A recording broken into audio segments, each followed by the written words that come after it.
ചേട്ടാ, മലബാറിലെ ഏറ്റവും കൂടുതൽ സീറ്റുള്ള തിയേറ്റർ ഏതാ? അത് നമ്മുടെ അപ്സര തിയേറ്റർ. അപ്പൊ അങ്ങനെയാണെങ്കിൽ മധ്യ കേരളത്തിലോ? മധ്യ കേരളത്തിൽ നമ്മുടെ എറണാകുളം കവിത തിയേറ്റർ. അപ്പൊ നമ്മുടെ തെക്കൻ കേരളത്തിലോ? ഏതായിരിക്കും? ഏരീസ് പ്ലക്സ് ആണോ? ഏരീസ് പ്ലക്സ് അല്ല. അപ്പൊ രേവതിയാണോ? ഏറ്റവും കൂടുതൽ സീറ്റുള്ളതല്ല ചോദിക്കണേ. ആ സീറ്റുള്ളത് അവ രേവതിയല്ല. അപ്പൊ പിന്നെ ഏതായിരിക്കും? നമ്മളിപ്പോ ഇരിക്കുന്ന തിയേറ്റർ. അതെ, തെക്കൻ കേരളത്തില് ഏറ്റവും കൂടുതൽ സീറ്റുകളുള്ള സിനിമാ തിയേറ്റർ. കേരളത്തില് ഒരു ഗ്രാമപഞ്ചായത്തിൽ 1000-ലധികം സീറ്റുകളോടുകൂടി പ്രവർത്തിക്കുന്ന ഒരേ ഒരു സിംഗിൾ സ്ക്രീൻ തിയേറ്റർ. കേരളത്തിലെ ഏറ്റവും വലിയ ബാൽക്കണിയുള്ള തിയേറ്റർ. കേരളത്തിലെ ഏറ്റവും വലിയ ഹാളുള്ള തിയേറ്ററുകളിലൊന്ന്. കേരളത്തിൽ 1000-ലധികം സീറ്റുകളുള്ള 5 തിയേറ്ററുകളിൽ ഒരെണ്ണം. കൊല്ലം ജില്ലയിലെ ഏറ്റവും ആദ്യത്തെ 4K പ്രൊജക്ഷൻ വന്ന തിയേറ്ററുകളിലൊന്ന്. അതെ, ഈ പറഞ്ഞ ബഹുമതികൾക്കെല്ലാം അർഹമായ തിയേറ്റർ കൊല്ലം ജില്ലയിലെ പുത്തൂർ ചെല്ലം തിയേറ്റർ. കേരളത്തിലെ ഏറ്റവും വലിയ ബാൽക്കണിയിൽ നിന്നുകൊണ്ട് നിങ്ങളോടൊരു സ്വാഗതം പറയുക എന്നുള്ളത് ഞങ്ങളുടെയും ഒരു സ്വപ്നമായിരുന്നു. അപ്പോൾ എല്ലാവർക്കും തിയേറ്റർ ബാൽക്കണിയുടെ പുതിയൊരു അധ്യായത്തിലേക്ക് സ്വാഗതം. നമ്മുടെ പുത്തൂർ ടൗണിൽ തന്നെയാണ് നമ്മുടെ ഈ ഒരു തിയേറ്റർ സ്ഥിതി ചെയ്യുന്നത്. തിയേറ്ററിലേക്ക് മെയിൻ റോഡിൽ നിന്നൊരു 100 മീറ്ററോളം ഉള്ളിലേക്ക് കയറി വരണം. തിയേറ്ററിന്റെ മുന്നിലും അതുപോലെ തന്നെ പുറത്തുമായിട്ട് അത്യാവശ്യം നല്ലൊരു പാർക്കിംഗ് ഏരിയ തന്നെ ഇവർ ഒരുക്കിയിട്ടുണ്ട്. തിയേറ്ററിന്റെ ഫ്രണ്ടിലൊക്കെ അത്യാവശ്യം ചെറിയ ഗാർഡനും അതുപോലെ തന്നെ ചെറിയ ശില്പങ്ങളൊക്കെ വെച്ച് മനോഹരമാക്കിയിട്ടാണ് ഇവർ മെയിൻറ്റെയിൻ ചെയ്തിരിക്കുന്നത്. പണ്ട് പ്രവർത്തിച്ചിരുന്ന ടിക്കറ്റ് കൗണ്ടർ നമുക്ക് പുറമേ നോക്കിയാൽ കാണാൻ സാധിക്കുന്നുണ്ട്. അതുപോലെ തന്നെ ഈ ഒരു ബിൽഡിങ്ങിൽ തിയേറ്ററിനോടനുബന്ധിച്ച് പ്രവർത്തിക്കുന്ന സ്ഥാപനങ്ങളുടെ എല്ലാം ഒരു സൈനേജ് ഇവിടെ കൊടുത്തിട്ടുണ്ട്. അതിൽ തന്നെ നമുക്ക് എടുത്തു പറയാൻ സാധിക്കുന്നത് എന്താന്ന് വെച്ചാൽ ഈ ഒരു തിയേറ്ററിനോട് ചേർന്ന് തന്നെ ഒരു ഓഡിറ്റോറിയം കൂടി പ്രവർത്തിക്കുന്നുണ്ട് എന്നുള്ളതാണ്. അപ്പോൾ ഇപ്പൊ നമ്മൾ ഈ നിൽക്കുന്നതാണ് നമ്മുടെ ചെല്ലം തിയേറ്ററിന്റെ ലോബി. ഈ ലോബിയിൽ പ്രധാനമായിട്ടും കുറച്ച് വെയിറ്റിംഗ് ഏരിയ ഉണ്ട്, അതുപോലെ തന്നെ ടിക്കറ്റ് കൗണ്ടർ ഉണ്ട്. ഇവിടുത്തെ ടിക്കറ്റ് ബുക്കിംഗ് പാർട്ണർ എന്ന് പറയുന്നത് ജസ്റ്റ് ടിക്കറ്റ്സും അതുപോലെ തന്നെ ബുക്ക് മൈ ഷോയും ആണ്. ഫസ്റ്റ് ക്ലാസ്സിന്റെ ടിക്കറ്റ് ചാർജ് വരുന്നത് 125 റുപ്പീസും ബാൽക്കണി 150 റുപ്പീസും ആണ്. പിന്നെ ഈ കാണുന്ന ഡോറ് കാണുമ്പോൾ നിങ്ങൾ പലരും വിചാരിക്കും തിയേറ്ററിന്റെ ഫസ്റ്റ് ക്ലാസ്സിലേക്കുള്ള എൻട്രി ആയിരിക്കുന്നത്. ആക്ച്വലി ഇത് ഒരു ഓഡിറ്റോറിയം ആയിട്ട് കൂടി പ്രവർത്തിക്കുന്നുണ്ട്. അതിന്റെ സദ്യ കാര്യങ്ങളൊക്കെ നടത്താൻ വേണ്ടിയിട്ടുള്ള ഒരു സ്പേസ് ആണിത്. ലോബിയിൽ നിന്ന് നമുക്ക് ഫസ്റ്റ് ക്ലാസ്സിലേക്കും ബാൽക്കണിയിലേക്കും പോകുന്നതിനായിട്ട് ഈ കാണുന്ന തരത്തിൽ ഒരു റാമ്പ് ഉണ്ട്, അതുപോലെ തന്നെ സ്റ്റെയറും ഉണ്ട്. ആക്ച്വലി കേരളത്തിലെ ഏറ്റവും അവസാനം റാമ്പ് സൗകര്യം വന്ന തിയേറ്ററുകളിൽ ഒന്ന് ഒരു പക്ഷേ നമ്മുടെ ഈ ഒരു പുത്തൂർ ചെല്ലം തിയേറ്റർ ആയിരിക്കും. അപ്പൊ ഞാൻ ഇൻട്രോയില് കുറേയധികം റെക്കോർഡുകൾ ഈ തിയേറ്ററിന്റെ പേരിലുണ്ടെന്ന് പറഞ്ഞല്ലോ. അതിന്റെ ഒപ്പം ചേർത്ത് വെക്കാവുന്ന ഒന്നാണ് കേട്ടോ ഈ ഒരു റാമ്പിന്റെ കാര്യവും. ആക്ച്വലി ഈ തിയേറ്റർ ഇരിക്കുന്ന ഈ ഒരു ഫുൾ പ്രോപ്പർട്ടിയുടെ ഇവര് പേര് നൽകിയിരിക്കുന്നത് PRV സെന്റർ എന്നാണ്. അത് ആക്ച്വലി ഇതിന്റെ ഓണറുടെ അമ്മയുടെ പേര്, അതായത് പാർവതി അമ്മ എന്നുള്ള പേര് ലോപിച്ചിട്ടാണ് PRV സെന്റർ എന്നൊരു പേര് ഇവർ നൽകിയിരിക്കുന്നത്. അതുപോലെ തന്നെ ചെല്ലം എന്ന പേര് ഈ ഒരു തിയേറ്ററിന് വരാൻ കാരണം എന്താണെന്ന് വെച്ചാൽ നമ്മുടെ ഇതിന്റെ ഓണറുടെ പെങ്ങളുടെ പേര് ചെല്ലമ്മ എന്നാണ്. ആ പേര് ലോപിച്ചാണ് ചെല്ലം എന്ന പേര് വന്നിരിക്കുന്നത്. അപ്പൊ നമ്മള് പുത്തൂർ ചെല്ലം തിയേറ്ററിന്റെ ഫസ്റ്റ് ക്ലാസിന്റെ ഉള്ളിലാണ് ഇപ്പോൾ നിൽക്കുന്നത്. ശരിക്കും പറഞ്ഞാൽ എന്താ പറയുക, കേരളത്തിലെ ഏറ്റവും അവസാനമായിട്ട് നിർമ്മിച്ച കിങ് സൈസ് തിയേറ്റർ എന്ന് പറയാൻ പറ്റുന്ന ഒരു തിയേറ്ററാണ് നമ്മുടെ ഈ ഒരു പുത്തൂർ ചെല്ലം തിയേറ്റർ. അതുപോലെ തന്നെ കേരളത്തിലെ ഏറ്റവും ലാസ്റ്റ് കൺസ്ട്രക്ട് ചെയ്ത 1000 സീറ്റുകളുള്ള സിംഗിൾ സ്ക്രീൻ ഓഡിറ്റോറിയം ആയിരിക്കും നമ്മളിപ്പോൾ ഈ നിൽക്കുന്നത്. എന്തായാലും വളരെ സന്തോഷമുള്ള കാര്യമാണ്. അപ്പോൾ ഈ ഒരു ഹാളിൽ നിൽക്കുമ്പം ഈ ഒരു തിയേറ്റർ തുടങ്ങിയ 2007 ആ ഒരു ടൈമിലേക്ക് ഞാനൊന്ന് പോവുകയാണ്. ശരിക്കും ഇവിടുത്തെ ആദ്യത്തെ സിനിമ എന്ന് പറയുന്നത് ബിഗ് ബി ആയിരുന്നു കേട്ടോ. ബിഗ് ബി റിലീസ് ആയിരുന്നില്ല, റിലീസ് ചെയ്ത് 4-മത്തെയോ 5-മത്തെയോ ദിവസമാണ് ഇവിടെ പ്രദർശിപ്പിച്ചത്. അതിനുശേഷം കുറച്ച് സിനിമകളൊക്കെ ഇവിടെ റിലീസ് ചെയ്തു. റിലീസ് ചെയ്ത സിനിമകൾക്കൊക്കെ ഭയങ്കരമായിട്ടുള്ള കളക്ഷൻ നേടിയ ഒരു സെന്റർ കൂടിയായിരുന്നു നമ്മുടെ ഒരു പുത്തൂർ ചെല്ലം തിയേറ്റർ എന്ന് പറയുന്നത്. കേരളത്തിലെ വലിയ സിംഗിൾ സ്ക്രീൻ തിയേറ്ററുകളൊക്കെ സ്പ്ലിറ്റ് ചെയ്ത് 2-3 സ്ക്രീനാക്കുന്ന ആ ഒരു ട്രെൻഡ് സ്റ്റാർട്ട് ചെയ്ത ടൈമായിരുന്നു ഈ ഒരു 2007-2008 എന്ന് പറയുന്നത്. അതുപോലെ തന്നെ മലയാള സിനിമയുടെ ഒരു വലിയ ട്രാൻസിഷൻ, അതായത് അനലോഗ് പ്രൊജക്ഷനിൽ നിന്ന് ഡിജിറ്റൽ പ്രൊജക്ഷനിലേക്കുള്ള ഒരു ട്രാൻസിഷൻ നടക്കുന്ന ടൈമും ആയിരുന്നു നമ്മുടെ ഈ ഒരു 2007-2008 പീരീഡ് എന്ന് പറയുന്നത്. ആ ഒരു ടൈമിൽ ഒരു ഗ്രാമപ്രദേശത്ത് ഇത്രയും ധൈര്യത്തോട് കൂടിയിട്ട് ഒരു സിംഗിൾ സ്ക്രീൻ തിയേറ്റർ തുടങ്ങിയ ഇതിൻ്റെ ഓണറെ പറ്റി എന്താ പറയുക, നമുക്ക് അദ്ദേഹത്തെ അഭിനന്ദിച്ചേ മതിയാവൂ. പക്ഷെ ഇന്ന് ചില തിരക്കുകൾ കാരണം അദ്ദേഹത്തിന് നമ്മളോടൊപ്പം ജോയിൻ ചെയ്യാൻ സാധിച്ചില്ല. മറ്റൊരു അവസരത്തിൽ ഉറപ്പായിട്ടും നമ്മൾ അദ്ദേഹത്തിൻ്റെ ഒരു ഇൻ്റർവ്യൂ കൂടി ഉൾപ്പെടുത്തുന്നതായിരിക്കും. അപ്പോൾ എന്തായാലും നമുക്ക് ഇവിടുത്തെ സ്റ്റേജിലേക്ക് കയറാം കേട്ടോ. ഇത് ഞാൻ മുന്നേ പറഞ്ഞ പോലെ തന്നെ ഒരേ സമയം വെഡ്ഡിങ്ങിനും അതുപോലെ തന്നെ തിയേറ്റർ ആയിട്ടും ഒക്കെ കൺവേർട്ട് ചെയ്യാവുന്ന രീതിയിലാണ് ഈ ഒരു ഹാള് സെറ്റ് ചെയ്തിരിക്കുന്നത്. അതുകൊണ്ട് തന്നെ ഇവിടുത്തെ സ്റ്റേജും അല്പം സ്പെഷ്യലാണ്. അത്യാവശ്യം ഹൈറ്റിൽ ഒരു ഫംഗ്ഷൻ ഒക്കെ നടക്കുമ്പം അതിൻ്റെ ഒരു ഭംഗി വരത്തക്ക രീതിയിലാണ് ഇവർ ഈ ഒരു സ്റ്റേജ് ക്രമീകരിച്ചിരിക്കുന്നത്. കയറി വരുമ്പോൾ നമ്മളെ വെൽക്കം ചെയ്യുന്നത് ഈ കാണുന്ന 2 ആനക്കുട്ടന്മാരാണ്. 2 എന്ന് പറയാൻ സ്റ്റേജിന്റെ 2 വശത്തും ആനകളുടെ ഒരു ശില്പം ഇവിടെ ഭംഗിയായിട്ട് തന്നെ സെറ്റ് ചെയ്തിട്ടുണ്ട്. അപ്പൊ ഇനി സ്ക്രീനിന്റെ കാര്യത്തിലേക്ക് വരികയാണെന്നുണ്ടെങ്കിൽ നിങ്ങളിപ്പോൾ ഈ കാണുന്ന രീതിയിൽ ഏകദേശം 50 അടിയോളം വീതിയും 22 അടിയോളം ഹൈറ്റുമുള്ള ഒരു സിൽവർ സ്ക്രീനാണ്. അപ്പോൾ ഈ ഒരു സ്ക്രീനിന് ഭംഗിയും സേഫ്റ്റിയും നൽകുന്നതിന് വേണ്ടിയിട്ട് 2 കർട്ടനുകൾ ആക്ച്വലി ഉണ്ട് കേട്ടോ. ഒരു കർട്ടൻ എന്ന് പറയുന്നത് നമ്മുടെ ഈ ഒരു ഓഡിറ്റോറിയത്തിനുള്ള കർട്ടനാണ്. അതുപോലെ തന്നെ സിനിമയുടെ യൂസിന് വേണ്ടിയിട്ട് അല്ലെങ്കിൽ സ്ക്രീനിന് ഒരു പ്രൊട്ടക്ഷൻ നൽകുന്നതിന് വേണ്ടിയിട്ട്, പ്രൊട്ടക്ഷൻ മാത്രമല്ല ഭംഗി കൂടിയാണ്, ഒരു നീല കർട്ടൻ ഇവിടെയും ഉണ്ട്. ഈ ഒരു കർട്ടൻ റേസ് നമ്മൾ ഈ ഒരു വീഡിയോയിൽ ഉൾപ്പെടുത്തുന്നുണ്ട് കേട്ടോ. അപ്പോൾ കല്യാണം ഫംഗ്ഷനൊക്കെ നടക്കുന്ന ടൈമിൽ ഈ നിലവിളക്ക് അതുപോലെ തന്നെ കൊച്ചു കുട്ടികളൊക്കെ ഓടിക്കളിക്കുമ്പോഴൊക്കെ നമ്മുടെ ഈ ഒരു സ്ക്രീനിന് എന്തെങ്കിലും തരത്തിലുള്ള കേടുപാടുകൾ ഉണ്ടാവാതിരിക്കാൻ വേണ്ടിയിട്ട് ഈ ഒരു കർട്ടൻ അവർ ആ ടൈമിൽ ഫുള്ളായിട്ട് താത്തിയിടും. പിന്നെ നമ്മൾ ഈ ഒരു ഹാളിൽ അല്ലെങ്കിൽ ഈ ഒരു സ്റ്റേജിൽ നിന്നിട്ട് ആ ഒരു ബാൽക്കണിയിലേക്ക് നോക്കുമ്പോൾ ഉള്ളൊരു വ്യൂ എന്ന് പറഞ്ഞാൽ ഗംഭീര വ്യൂ ആണ്. അതുകൊണ്ട് തന്നെ ഈ ഒരു തിയേറ്ററിൻ്റെ മറ്റ് ടെക്നിക്കൽ സ്പെസിഫിക്കേഷനും ഹാളിൻ്റെ സ്പെസിഫിക്കേഷനും എല്ലാം ഞാൻ നിങ്ങൾക്ക് ആ ഒരു ബാൽക്കണിയിൽ പോയിട്ട് പറഞ്ഞുതരാം. കാരണം എന്താണെന്ന് വെച്ചാൽ നമ്മുടെ ഒരു വലിയൊരു ആഗ്രഹമായിരുന്നു തിയേറ്റർ ബാൽക്കണി, എന്താ പറയുക, കേരളത്തിലെ ഏറ്റവും വലിയ ബാൽക്കണിയുള്ള തിയേറ്ററിൽ ചെല്ലുമ്പോൾ ആ ബാൽക്കണിയിലിരുന്ന് കുറേയധികം വിശേഷങ്ങൾ നിങ്ങളുമായിട്ട് പങ്കുവെക്കണം എന്നുള്ളത്. അപ്പോൾ എന്തായാലും നമുക്ക് നേരെ ബാൽക്കണിയിലേക്ക് പോവാം.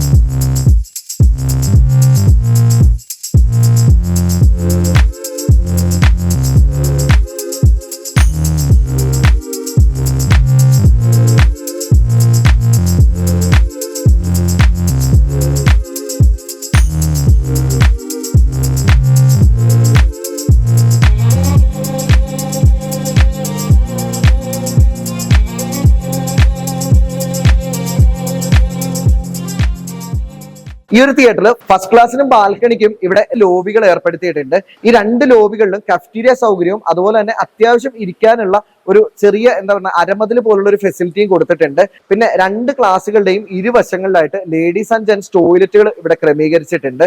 എടുത്തു പറയേണ്ട ഒരു കാര്യം എന്താണെന്ന് വെച്ചാൽ നമ്മൾ ഈ ഒരു ബാൽക്കണിയിലേക്ക് കയറാൻ പോകുമ്പോൾ ഇവിടെ പഴയ പ്രൊജക്ടറുകൾ വളരെ ഭംഗിയായിട്ട് തന്നെ മെയിൻറ്റെയിൻ ചെയ്തിട്ടുണ്ട്. കേരളത്തിൽ തന്നെ ഏറ്റവും അവസാനം മേടിച്ച അനലോഗ് പ്രൊജക്ടറുകൾ ഒരുപക്ഷെ നിങ്ങളിപ്പോൾ ഈ കാണുന്ന പ്രൊജക്ടറുകളായിരിക്കും കേട്ടോ. അപ്പൊ ശരിക്കും ഈ ഒരു ബിൽഡിങ്ങിന്റെ 3ാം നിലയിലാണ് ഈ ഒരു ബാൽക്കണി സ്ഥിതി ചെയ്യുന്നത്. ആ ബാൽക്കണിയുടെ ലോബിയിൽ നിന്ന് ഇതുപോലെ സ്റ്റെയർ കയറി വേണം നമ്മൾ ഈ ഒരു ബാൽക്കണിയിലേക്ക് എത്താനായിട്ട്. എന്താ പറഞ്ഞാൽ ഈ ഒരു കാഴ്ച കാണുമ്പോഴേ ഞാൻ മുന്നേ പറഞ്ഞ പോലെ തന്നെ കേരളത്തിലെ ഏറ്റവും വലിയ ബാൽക്കണി. ഇപ്പോൾ തിയേറ്ററിൽ അങ്ങനെ ബാൽക്കണി എന്നുള്ളൊരു സംഭവമേ ഇല്ലാതായിക്കൊണ്ടിരിക്കുകയാണ്. 16 റോകളിലായിട്ട് 390 സീറ്റുകളാണ് ഈ ഒരു ബാൽക്കണിയിലുള്ളത്.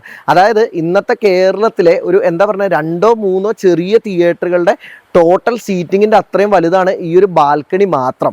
ഈ ഒരു ബാൽക്കണിയുടെ വലിപ്പം എന്ന് പറഞ്ഞിട്ടുണ്ടല്ലോ, അതെ നിങ്ങൾ മുകളിലോട്ട് നോക്കി, ആ ഒരു അറ്റത്തുനിന്ന് തുടങ്ങിക്കഴിഞ്ഞാൽ ഏകദേശം എന്താ ഈ ഒരു തിയേറ്ററിൻ്റെ ആ ഒരു ടോട്ടൽ ഹാളിൻ്റെ സൈസിൻ്റെ പകുതി വരെ ചെന്ന് നിൽക്കുന്ന ഒരു ഗംഭീര ബാൽക്കണി. അപ്പോൾ നമ്മൾ ബാൽക്കണിയുടെ ഏറ്റവും പിന്നിലെത്തി കേട്ടോ. അപ്പോൾ നമ്മളെ ഗുരുവായൂർ ജയശ്രീ തിയേറ്ററിൽ കണ്ട പോലെ തന്നെ ബാൽക്കണിയിൽ 2 തൂണുകൾ ഈ ഒരു തിയേറ്ററിലുണ്ട്. നമ്മളിപ്പോൾ 2 തിയേറ്ററുകളിലായിട്ട് ഇങ്ങനെ ഒരു കാര്യം ശ്രദ്ധിക്കണം. അതായത് ഫസ്റ്റ് ക്ലാസ്സിൽ തൂണില്ലാതെ ബാൽക്കണിയിൽ തൂണുള്ള 2 തിയേറ്ററുകൾ. ഈ 2 തിയേറ്ററുകൾക്ക് കോമൺ ആയിട്ടുള്ള ഒരു കാര്യം എന്താണെന്ന് വെച്ചാൽ നല്ല ഹൈറ്റാണ് ബിൽഡിങ്ങിന് എന്നുള്ളതാണ്. ഒരുപക്ഷെ അന്നത്തെ എഞ്ചിനീയർമാർ അതൊക്കെ കണക്കൂട്ടിയിട്ടായിരിക്കാം ഈ ഒരു തൂണിൻ്റെ സപ്പോർട്ട് ഈ ഒരു തിയേറ്ററുകൾക്ക് കൊടുത്തിട്ടുണ്ടാവുക. അതുപോലെ തന്നെ മറ്റൊരു കാര്യം എന്ന് പറഞ്ഞാൽ ബാൽക്കണിയിൽ ധാരാളമായിട്ട് ഫാനുകൾ കൊടുത്തിട്ടുണ്ട്. ബാക്കിൽ നമുക്ക് എന്താ പറയുക റൂഫ് ഫാനും അതുപോലെ തന്നെ സൈഡിൽ വാൾ ഫാനും ഉണ്ട്. ഇത് ഫസ്റ്റ് ക്ലാസ്സിലും ഇതേ രീതിയിൽ തന്നെ ഫാനുകൾ കൊടുത്തിട്ടുണ്ട്. ഫസ്റ്റ് ക്ലാസ്സിലെ സീറ്റിംഗ് ക്രമീകരിച്ചിരിക്കുന്നത് ഒരു ചെറിയ ഗാലറി ടൈപ്പിലാണെന്നുണ്ടെങ്കിൽ നമ്മളത് ബാൽക്കണിയിലേക്ക് വരുമ്പോഴത്തേക്കും അത്യാവശ്യം നല്ലൊരു ഗാലറി ടൈപ്പിലാണ് സീറ്റിംഗ് ക്രമീകരിച്ചിരിക്കുന്നത്. അതുപോലെ തന്നെ ഈ സീറ്റുകൾ ഒരു ചെറിയ കർവോട് കൂടിയിട്ടാണ് ക്രമീകരിച്ചിരിക്കുന്നത്. ഫസ്റ്റ് ക്ലാസ്സിലെയും ബാൽക്കണിയിലെയും സീറ്റുകൾ ഇതാ നിങ്ങളിപ്പോൾ കാണുന്ന തരത്തിലുള്ള ഈ ഒരു പുഷ് ബാക്ക് സീറ്റുകൾ തന്നെയാണ്. പക്ഷേ എന്നിരുന്നാലും ഇത് ഒരു പഴയ മോഡലാണ് കേട്ടോ. ആക്ച്വലി തിയേറ്റർ 2007 സ്ഥാപിതമായപ്പോൾ അന്ന് ഉപയോഗിച്ചിരുന്ന സീറ്റുകളാണ് ഇപ്പോഴും ഉപയോഗിക്കുന്നത്. ഫസ്റ്റ് ക്ലാസ്സിലെ സീറ്റുകളും ഈ ഒരു എന്താ പറയുക ബാൽക്കണിയിലെ സീറ്റുകളും തമ്മിൽ അതിൻ്റെ പുഷ് ബാക്ക് ആക്ഷനിൽ മാത്രം നമുക്ക് ചെറിയൊരു വ്യത്യാസമുണ്ട്. പിന്നെ നോർമൽ രീതിയിലുള്ള ലെഗ് സ്പേസും കാര്യങ്ങളും ഒക്കെയാണ് കൊടുത്തിരിക്കുന്നത്. ടിക്കറ്റ് ചാർജ് ഫസ്റ്റ് ക്ലാസ്സിൽ 125 രൂപയും ബാൽക്കണിയിൽ 150 രൂപയാണ് കേട്ടോ. ആകെ മൊത്തം 1000 സീറ്റുകളുള്ള ഈ ഒരു തിയേറ്ററിൽ 610 സീറ്റുകൾ ഫസ്റ്റ് ക്ലാസ്സിലും 390 സീറ്റുകൾ ബാൽക്കണിയിലുമാണ്. അതായത് ഫസ്റ്റ് ക്ലാസ്സിലെ ടോട്ടൽ സീറ്റ്സിന്റെ ഏകദേശം 65-70% സീറ്റുകൾ ഈ ഒരു ബാൽക്കണിയിലും ഉപയോഗിച്ചിരിക്കുന്നു എന്നാണ് അതിൽ നിന്ന് നമുക്ക് മനസ്സിലാക്കാൻ സാധിക്കുന്നത്. അതുപോലെ തന്നെ ഈ ഒരു ഹാളിന്റെ ഇന്റീരിയറിന്റെ കാര്യത്തിലേക്ക് വരികയാണെങ്കിൽ ഞാൻ മുന്നേ പറഞ്ഞ പോലെ തന്നെ ഇതൊരു വെഡ്ഡിങ്ങിന് കൂടി അല്ലെങ്കിൽ റിസപ്ഷൻ അങ്ങനത്തെ കാര്യം കൂടി ഉപയോഗിക്കുന്ന ഒരു ഹാളാണ്. അതുകൊണ്ട് തന്നെ ഈ ഒരു ഹാളിന്റെ ഇന്റീരിയർ എന്താ പറയുക, ഒരു പക്ക തിയേറ്ററിന്റെ കൈൻഡ് ഓഫ് ഇന്റീരിയർ അല്ല. ഒരു ഏകദേശം ഒരു 10 അടിയോളം ഹൈറ്റിൽ നമുക്ക് ആ ഒരു വുഡൻ പാനലിംഗ് കാണാൻ സാധിക്കും.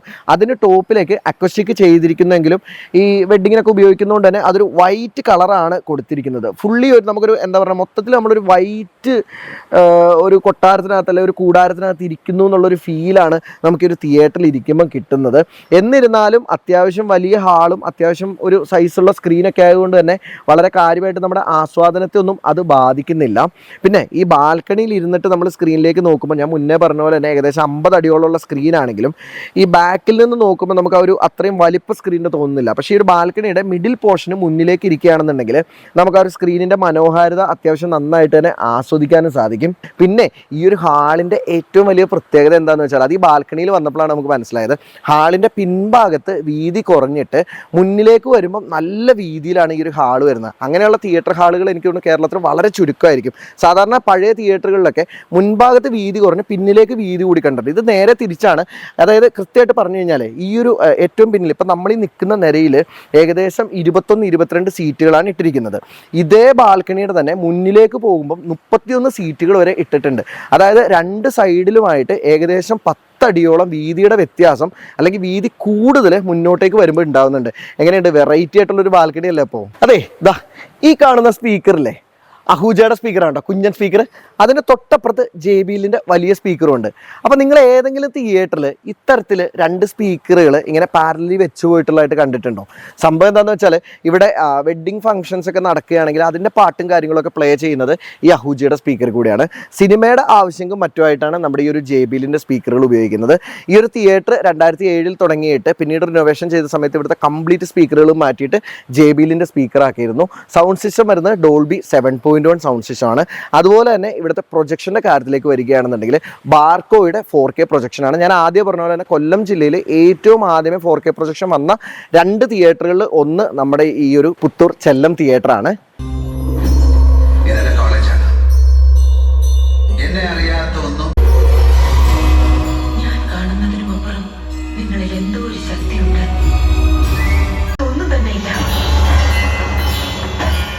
സ്നേഹത്തിനും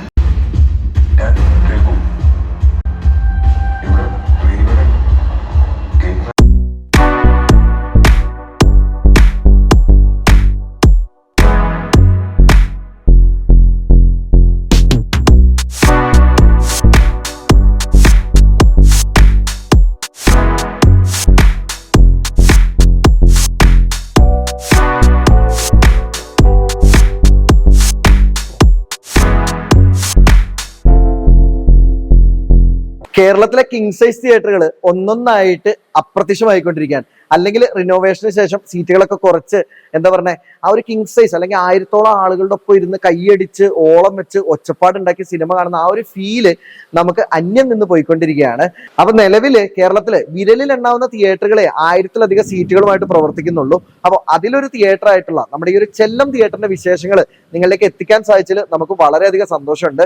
അപ്പോൾ ഇന്നത്തെ വീഡിയോ അതുപോലെ നിങ്ങൾക്ക് ഏവർക്കും ഇഷ്ടപ്പെട്ടു എന്ന് കരുതുന്നു. ഇതുപോലെ കിങ് സൈസ് തിയേറ്ററുകളിൽ ഇരുന്ന് നിങ്ങൾ സിനിമ കണ്ടിട്ടുള്ള നിങ്ങളുടെ ഓർമ്മകളും അനുഭവങ്ങളും ഒക്കെ ഒന്ന് കമന്റ് ചെയ്യുക. മറ്റൊരു തിയേറ്ററിന്റെ വിശേഷങ്ങളുമായിട്ട് അടുത്ത അധ്യായത്തിൽ കാണുന്നവരെ നന്ദി, നമസ്കാരം.